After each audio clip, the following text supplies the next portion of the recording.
One of the main reasons why we do things differently at Kāiti School is because the traditional way of doing things wasn't working for our students and for our parents. So we had to change the way we engaged and interacted with the whānau so that they would come on board.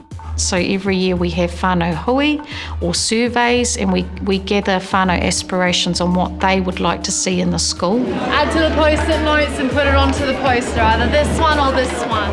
It's real easy when a lot of the things offered are free, so that makes it more of a welcome space because whānau know that the school is doing something to help their children. That's why we get so many parents turning up. They know that if they put forward an idea, that it might be picked up and run with. The banking is one of those examples of a parent's idea that's run right through. And on Friday mornings they bring their banking in. Morning!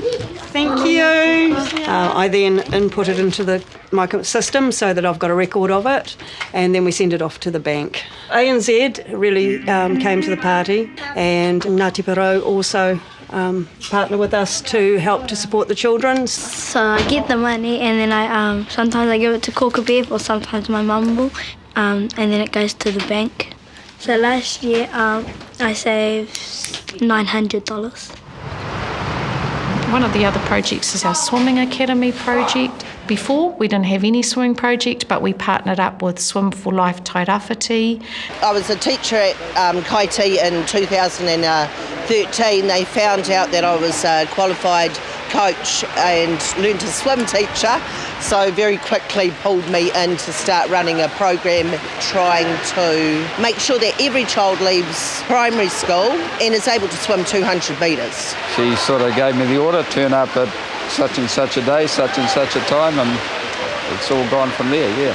I think the big difference with Kāiti School is they broke down the barriers, and those barriers were not having togs, not being able to get to a pool. So once you take the barriers away, the kids sort of got into it and were able to swim.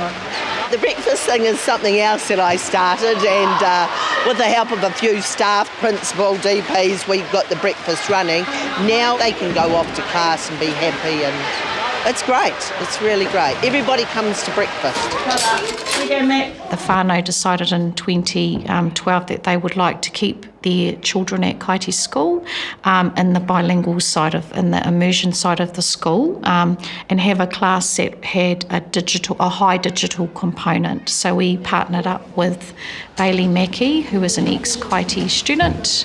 My company, Pango, bought a number of Chromebooks for the year 7 students here at Kāiti as part of the Tū Rangatira program.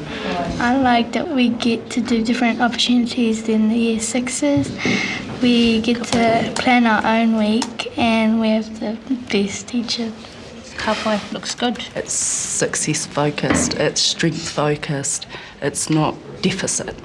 Being a Māori girl. What's your next step now? It was an opportunity to allow them to just realise it's a massive, massive world out there, and you can participate in that world from here in Kāiti.